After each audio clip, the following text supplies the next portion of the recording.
ఎక్కడెక్కడైతే బుంగలు పడి నీటి ద్వారా ఇసుక పోతుంది అనుకున్నటువంటి ప్లేసెస్ ఏవైతే ఉన్నాయో ఇప్పుడు మనం 15, 16, 17 ఈ పిల్లర్స్ దగ్గర ఉన్నాము. ఇక్కడ 7వ బ్లాక్ మొత్తం సమస్య గుర్తించి ఒక్క నిమిషం మనం ఇక్కడ చూస్తున్నాము. గుర్తించినటువంటి ప్లేసెస్ అయితే ఇక్కడ చూస్తున్నాము. అంటే ఇసుక వెళ్ళినటువంటి ప్రాంతంలో మనం చూస్తున్నటువంటి ఇలాంటి దిమ్మెలు దాదాపు మొత్తం ఎక్కడ చూసినా ఈ 7వ బ్లాక్ మొత్తం ఇలాంటి దిమ్మెల్ని కూర్చి కింద కాంక్రీట్ వేసి ఆ కాంక్రీట్ పైన ఇలాంటి దిమ్మలు వేస్తున్నారు. ఈ దిమ్మల ద్వారా దాదాపు పెద్ద పెద్ద దిమ్మలు అక్కడ చూస్తున్నాము. అంటే ఇప్పుడు ఎక్కడెక్కడ మొత్తం ఇసుకను మొత్తం తోడి అటు పక్కకు వేస్తున్నారు. ఆ పక్కకు వేసి ఆ ప్లేసెస్ ఎక్కడైతే నీళ్లు సమస్య ఉందని అనిపించిన ప్లేస్లలో ఇలాంటి కాంక్రీటు అలాగే వేసి ఇట్లాంటి దిమ్మలు వేస్తున్నారు. ఈ దిమ్మలు దానికంటే ముందు జాలీలు కూడా వేస్తున్నారు. అంటే కంకర కూడా కొట్టుకుపోకుండా జాలీలు వేస్తున్నారు. ఆ జాలీలు వేసిన తర్వాత దీనిపై కంకర, ఆ తర్వాత ఇలాంటి పెద్ద పెద్ద దిమ్మెలు వేసి ఇక్కడ చూస్తున్నారు. మనం ఆ దిమ్మెలను కూడా తీసుకొచ్చేటువంటి ఆ వెహికల్ ని కూడా చూస్తున్నాము. అది ఒక దగ్గర తయారు చేసినటువంటి ఆ దిమ్మెలన్నీ తీసుకొచ్చి ఎక్కడెక్కడైతే సమస్యలు ఉన్నాయో ఆ ప్రాంతాల్లో దిమ్మెలతోటి పూర్తిగా పేర్చుతున్నారు. ఇప్పుడు ఉన్నటువంటి ఈ ప్లేస్ కూడా దిమ్మెలతోటి పూర్తిగా ఫ్లాట్ గా చేసినటువంటి ప్లేస్ ఇదంతా. ఇది దాదాపు 11th పిల్లర్ నుండి జరుగుతున్నటువంటి ప్రక్రియ. ఇది 11th పిల్లర్ నుండి ఇప్పుడు 22 పిల్లర్ వరకు ఇదే జరుగుతుంది. దాదాపు ఇదంతా అక్కడ నుండి పనులు చేపట్టుకుంటూ ప్రస్తుతానికి మనం 15వ పిల్లర్ దగ్గరికి వచ్చారు. అటు నుండి 22వ పిల్లర్ దగ్గర నుంచి పనులు చేసుకుంటూ అక్కడ 19వ పిల్లర్ దాకా వచ్చారు. అంటే 18, 19 అలాగే 17, 16, 15 పిల్లర్ వరకు కూడా ఇప్పుడు ఈ సమస్య పూర్తిగా కొద్ది చేస్తున్నారు. కానీ ఇది భారీగా వరదలు రాకముందు చేస్తేనే ఇంకా బాగుంటుంది. మనం ఒక్కసారి ఈ రేకులను తొలగించి ఆ రేకులను ప్రెస్ చేసేటువంటి మళ్లీ ప్రాంతం చూస్తున్నాము. ఒక్కసారి గనక మనం చూద్దాము. ఆ కింద నుండి ఒకవేళ కింద దిమ్మెలో చూస్తున్నాము, దిమ్మెల కింద ఇసుక లేదనుకుందాం.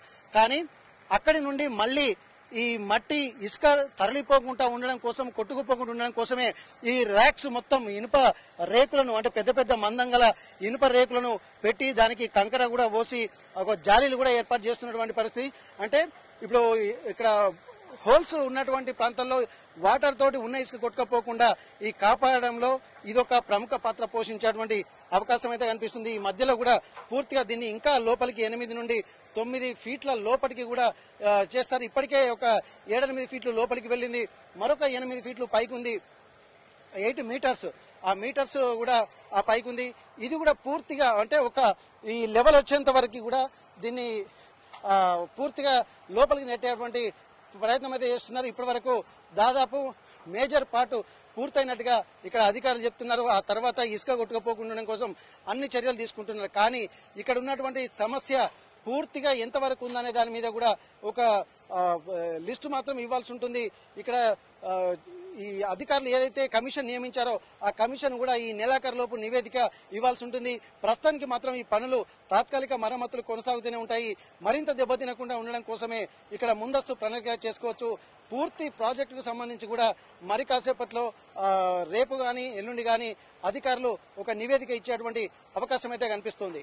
మేడిగడ్డ దగ్గర జరుగుతున్నటువంటి పనులు మరొక్కసారి బ్రీఫ్ గా మనం చాలా క్షుణ్ణంగా ఒక్కసారి పరిశీలిద్దాం. ఎందుకంటే ఇప్పటి వరకు మనకి ఇంత క్షుణ్ణంగా చూసేటువంటి అవకాశం అయితే దొరకలేదు. ఇక్కడ మనము మేడిగడ్డ యువతలి వైపు వచ్చాము. అంటే నీరు అవుట్ ఫ్లో ఏటైతే ఉంటుందో అటువైపు వచ్చాము. గేట్లు తెరిచాయి. ఇక్కడ మనకు 2 రకాల అడ్వాంటేజెస్ ఉన్నాయి. అవతలి ప్రాంతాన్ని కూడా మనం చూడవచ్చు, యువతలి ప్రాంతాన్ని కూడా మనం జరుగుతున్నటువంటి పరిణామాల మీద కూడా మనం ప్లాన్ చేయవచ్చు. ప్రస్తుతానికి 15th పిల్లర్ దగ్గర మనం ఉన్నాము. అంటే ఇప్పుడు మనం 7వ బ్లాక్ దగ్గర ఉన్నాము. అంటే 11వ పిల్లర్ నుండి 22వ పిల్లర్ వరకు ఉన్నటువంటిది ఒక బ్లాక్ గా చెప్పుకోవచ్చు. ఇది 7వ బ్లాక్. ఇది ఇక్కడ అవతలి వైపు మొత్తం రెండు వైపులా పనులు జరుగుతున్నాయి. గేట్లు ఓపెన్ చేశారు. అంటే 7వ బ్లాక్ లో ఉన్నటువంటి గేట్లన్నీ ఓపెన్ చేశారు. ఎందుకంటే పనులు సునాయాసంగా జరగాలంటే ఇక్కడ పూర్తిగా క్షుణ్ణంగా కనిపించాలన్న ఉద్దేశంతో చాలా దూరం మనం రిస్క్ చేసి ఈ ప్రాంతానికి మనం వచ్చాము. అవతల వైపు మనం చూస్తున్నాము. అక్కడ నీరు ఈ 7వ బ్లాక్ లోకి రాకుండా అక్కడ కట్టను మాత్రం వేశారు. అక్కడ నీరు రాకుండా ఇదివరకు కూడా చర్యలు తీసుకున్నారు. కానీ యువతల సైడు బొంగలు ఏర్పడడంతో ఇది ఇంకా చాలా పెద్ద ప్రమాదంగా గుర్తించినటువంటి అధికారులు అలాగే ప్రభుత్వ యంత్రాంగం యుద్ధ ప్రాతిపదికన చర్యలు చేపట్టి నీటిని తోడేసేటువంటి పనులు చేపట్టింది. నీటిని తోడేయడంతో పాటు ఇక్కడ పూర్తిగా నీరు మరి ఇసుక కింది నుంచి కొట్టుకుపోతున్నటువంటి ఉన్నటువంటి ఆ పరిస్థితిని గమనించినప్పుడు ఇక్కడ మొత్తం గ్రౌటింగ్ ప్రక్రియ అని చెప్పారు. కానీ ఆ గ్రౌటింగ్ ప్రక్రియ కొంత తాత్కాలికంగా ఉండడంతో ఇక్కడ పూర్తిగా మళ్లీ ఇసుకను మనం చూస్తున్నాము. ఆ క్రేన్లతోటి జేసీబీలతోటి ఇసుకను మొత్తం తోడి దాన్ని బయటికి తరలిస్తున్నారు. ఆ బయటికి తరలించిన తర్వాత ఆ ప్లేస్ ని మళ్లీ కంకర, అలాగే అక్కడ మనం చూస్తున్నాము జాలి లాంటి ప్రాంతం. ఎందుకంటే ఆ కంకర కూడా కొట్టుకుపోకుండా ఉండడం కోసము ఆ జాలీలు కూడా ఇనుప కంచెలు బయట పరుస్తారు. కానీ ఇది కింద పరుచుకుంటూ ఒక బెడ్ లాగా ఏర్పాటు చేస్తున్నారు. దాని మీద పెద్ద పెద్ద అంటే కాంక్రీట్ పోసిన తర్వాత కాంక్రీట్ పైన పెద్ద పెద్ద దిమ్మెలు వేస్తున్నారు. ఆ దిమ్మెల మధ్యలో కూడా సిమెంట్ పోసి దీన్ని ఒక గట్టిగా అంటే ఒక బేస్ ఫామ్ చేస్తున్నారు. అంటే 7వ బ్లాక్ మొత్తము ఒక ఇదివరకు కొత్త ప్రాజెక్టు ఎలాగైతే చేపడుతున్నారో ఆ ప్రాజెక్టుకు సంబంధించిన విధంగానే మొత్తము 7వ బ్లాక్ లో ఉన్నటువంటి 11 నుండి 22వ పిల్లర్ వరకు కూడా ఇదే ప్రక్రియ కొనసాగుతుంది. ప్రస్తుతానికి ఆ దిమ్మెలు చూస్తున్నాం. ఆ దిమ్మెలను ఏర్పాటు చేసి ఆ దిమ్మెలను ఒక్కొక్క దగ్గర సేఫ్ ప్లేస్ లో ఎట్లా స్టాండింగ్ ఎలా నిలబెడుతున్నారో మనం చూస్తున్నాము.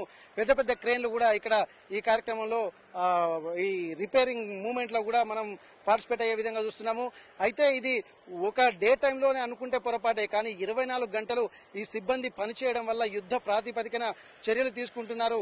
3 షిఫ్ట్లలో కూడా 24 గంటలు ఇక్కడ సిబ్బంది పనిచేస్తున్నారు. మొన్నటి వరకు ఇప్పటికి కూడా పనుల్లో కొంత వేగం పెరిగిందని మనం భావించవచ్చు.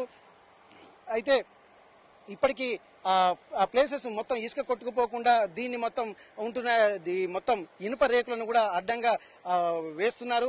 అక్కడి నుండి నీరు మాత్రం ఎక్కువగా వస్తుండడంతో నీటిని తోడే విజువల్స్ మనం చూస్తున్నాము. ఇక్కడ నుంచి పైపుల ద్వారా చాలా దూరం, అంటే మళ్లీ పక్కన వేస్తే మళ్లీ నీళ్లు వచ్చేటువంటి అవకాశం ఉంటుంది కాబట్టి ఆ విజువల్స్ మనం చూస్తున్నాం. చాలా దూరము పెద్ద పెద్ద పైపుల ద్వారా నీటిని పంపించి దాదాపు ఒక 500 మీటర్ల దూరం కన్నా ఎక్కువగా పైప్ లైన్లు వేసి దీన్ని అవతలికి తోడి వేస్తున్నారు. అంటే నీరు మళ్ళీ అటు వెళ్లిన నీరు వెనుకకు రాకుండా చాలా దూరం పైపులు వేశారు. మళ్ళీ ఇది ఎక్కడెక్కడైతే ప్రాబ్లం ఉంటుందని అనుకుంటున్న ప్లేస్ ఉందో అదంతా మళ్ళీ ఇసుకను తోడి ఇక్కడ లారీల ద్వారా మళ్ళీ దాన్ని దూర ప్రాంతాలకు కూడా తరలిస్తున్నారు. ఈ దూర ప్రాంతం తరలించిన తర్వాత మళ్ళీ ఈ ప్లేస్ ఖాళీ అయిపోయిన తర్వాత మళ్ళీ కూడా ఇక్కడ కూడా బెడ్ ఏర్పాటు చేసే అవకాశం ఉంది. ఇది 2వ లేయర్ గా కూడా మనం చెప్పుకోవచ్చు. ముందు అక్కడ పనిచేశారు, తర్వాత మళ్ళీ దాని తర్వాత మధ్యలో కొంత గ్యాప్ ఇచ్చి అక్కడ కూడా బెడ్ లాంటిది వేశారు. మరొకటి ఇప్పుడు మనం పనిచేస్తున్నాము ఈ జేసీపీలో, అలాగే ఎక్కడైతే ఉన్నాయో ఆ ప్రాంతంలో కూడా మళ్లీ తవ్వి, అంటే పాతవి తవ్వి ఆ జాలీలన్నీ తీసి మనకు పక్కకు వేసి అక్కడ మళ్లీ కొత్త ప్రక్రియను కూడా చేపడుతున్నటువంటి పరిస్థితి మనం చూస్తున్నాము.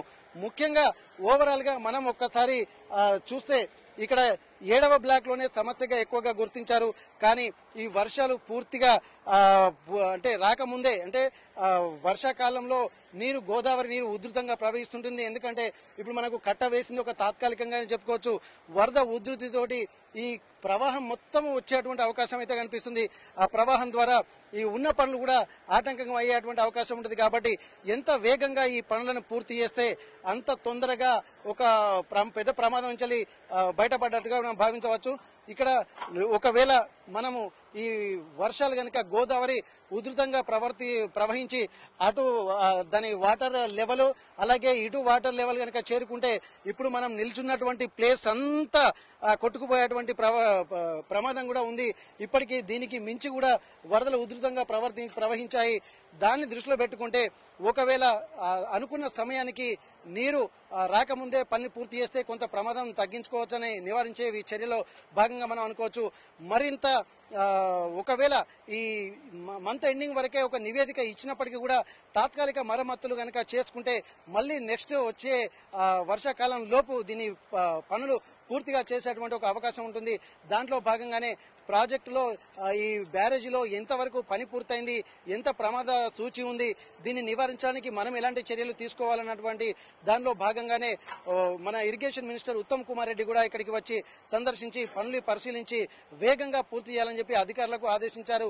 ఇంకా ఏమైనా లోటుపాట్లు ఉంటే త్వరితగతిన మంచి ఒక ఉన్నతమైనటువంటి నిపుణుల ద్వారా కూడా దీన్ని పూర్తి చేయాలన్నటువంటి ఒక సంకల్పాన్ని కూడా తీసుకున్నటువంటి పరిస్థితి. ఎందుకంటే కొన్ని 100,000 కోట్లు పెట్టి వెచ్చించినటువంటి ఈ ప్రాజెక్టు లక్షల కోట్లకు పైగా వ్యయమైంది. ఆ ప్రాజెక్టు వృధాగా పోకుండా ఉండడం కోసం నీరును నిల్వ చేసే అటువంటి ప్రణాళికను కూడా మళ్లీ ముందు తరలకు అందించడం కోసం కూడా అధికారులు కృషి చేస్తున్నటువంటి పరిస్థితి నెలకొంది. ఇప్పటికీ ఈ మరికొద్ది సేపట్లో కూడా దీనికి సంబంధించి పూర్తి వివరాలు కూడా ఇరిగేషన్ మినిస్టర్ ఉత్తమ్ కుమార్ రెడ్డి తెలియజేయన్నాడు. అధికారులు వారం రోజులు జరుగుతున్నటువంటి ఈ ప్రక్రియను దీనికి సంబంధించినటువంటి సమాచారాన్ని కూడా ప్రభుత్వానికి తెలియజేస్తారు. ఆ ప్రభుత్వము నెక్స్ట్ తీసుకునేటువంటి చర్యలు ఎలా ఉండబోతాయి అన్నది వేచి చూడాల్సిందే. మేడిగడ్డ బ్యారేజ్ నుండి కెమెరా పర్సన్ రాజుతో వెంకటరత్నం, RTV వరంగల్. మరిన్ని వీడియోస్ కోసం ఛానల్ ని సబ్స్క్రైబ్ చేయండి. లేటెస్ట్ అప్డేట్స్ కోసం వాట్సాప్ ఛానల్ ని ఫాలో చేయండి. అండ్ లింక్ డిస్క్రిప్షన్ లో ఉంది.